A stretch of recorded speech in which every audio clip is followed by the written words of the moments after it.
Okay, so magandang araw po sa inyo mga kasamahan dito sa Serbisyong May Dignidad Movement. Ako nga pala si RJ Laurea, also known as DJ RJ Guapito, no? Dati po tayo po ay kilala sa pagkokomento o pagbibigay ng mga payo-payo sa mga may pinagdadaanan sa kanilang buhay, no? Pagdating sa usapin ng pag-ibig. Pero ngayon, medyo magbabago po tayo ng ating bibigyan ng mga opinyon, no? Dahil ang dami na nga po nangyayari ngayon na hindi maganda sa bansa natin. And it's time for us to speak and be involved. Kasi lalo-lalo na ngayon, no? Medyo panahon ng halalan, mamimili na naman tayo ng ating magiging mga pinuno. At nako, baka naman dumating na naman yung pagkakataon na tayo ay eto na naman, magrereklamo na naman tayo na nabudol tayo. So this time, kailangan na nating maging matalino sa pagpili ng ating mga magiging leader. At itong Serbisyong May Dignidad Movement, isa lang naman ang advokasya talaga nito, no? Ang pinaka-advokasya nito, tinatag namin to noon, no, nung mga panahon na medyo usong-uso yung pamemresyur ng mga traditional politicians sa mga nagsusulong ng pagbabago sa lugar natin, no, sa ating mga komunidad, no. Usong-uso yan nung araw dito sa amin eh. So yun ang nag-inspire sa amin para gawin itong buuin itong Serbisyong May Dignidad Movement, na ang pinaka-aim ay bigyan ng dignidad, ng dangal ang mamamayang Pilipino at isulong natin yung kumbaga ay mga advokasya, programa sa gobyerno na magbibigay ng dangal sa mga Pilipino. Hindi yung pinaglalaruan tayo ng ating mga politiko diyan na nag-aagawan sa pwesto. 'Di ba?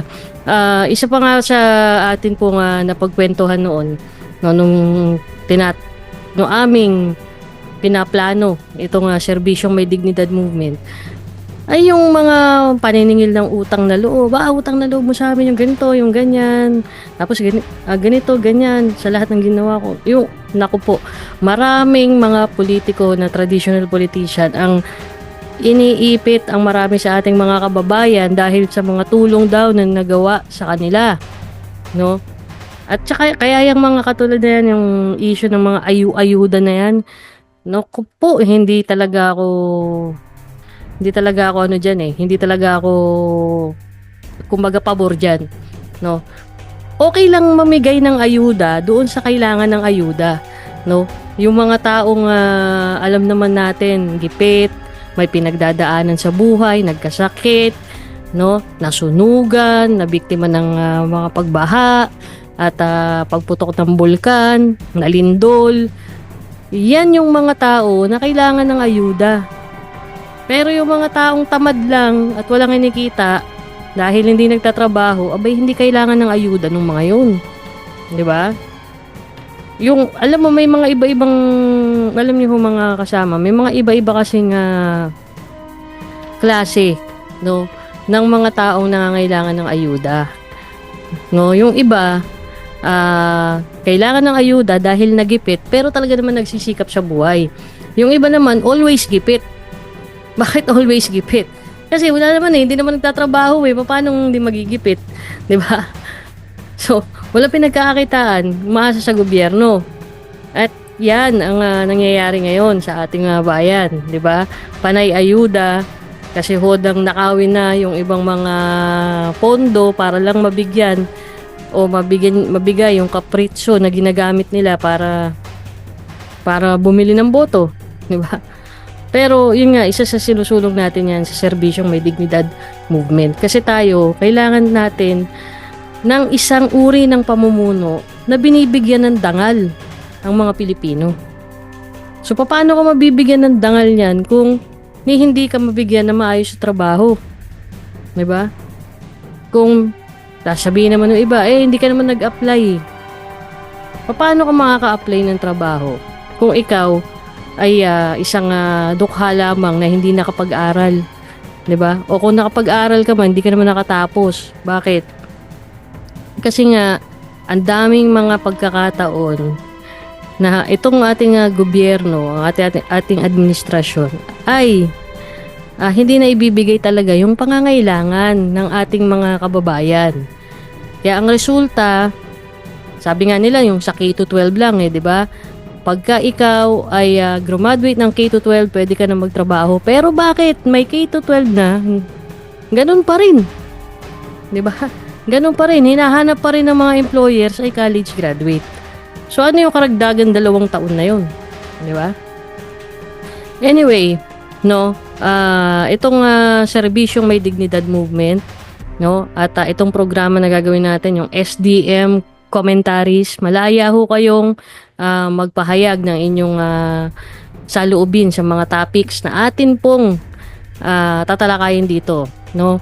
Most of the topics na tatalakayin natin dito ay mga current issues, of course, yung mga cases ng pang-aabuso ng mga opisyal natin dyan sa gobyerno, no, isa na yan na talagang kailangan nating aksyonan yan no, pwede nating so, and tatalakayin natin talaga yung mga maiinit na issue o usapin na sa palagay natin kailangan na ng pagmumulat sa ating mga kababayan, no.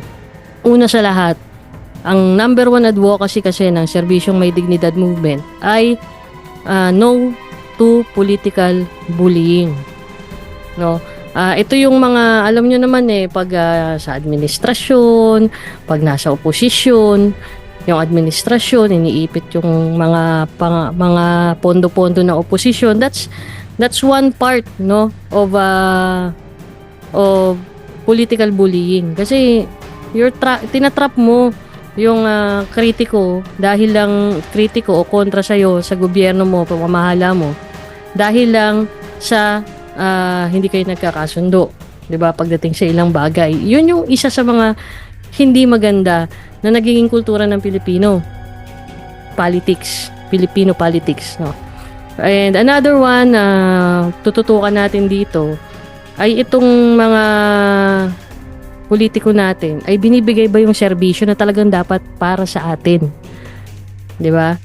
Yung talagang long-term solutions to old problems, no? Long-term solutions dun sa mga problema na minanapan natin sa mga magulang natin, lolo't lola natin, ninuno natin, 'di ba?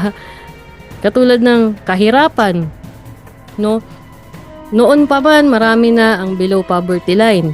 'Di ba? Marami na 'yan. Ngayon, ganun pa rin. Marami pa ring mahihirap, no? Hindi pa rin nag-i-improve ang buhay ng mga tao. Marami pa rin ang walang trabaho.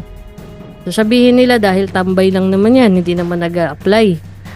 Maaring sa ngayon, tambay o talagang tamad. O mayroon naman talagang ganun, pero hindi lahat, 'di ba? Marami pa rin sa ating mga kababayan ang masipag pa rin na naghahanap at nagsusumikap.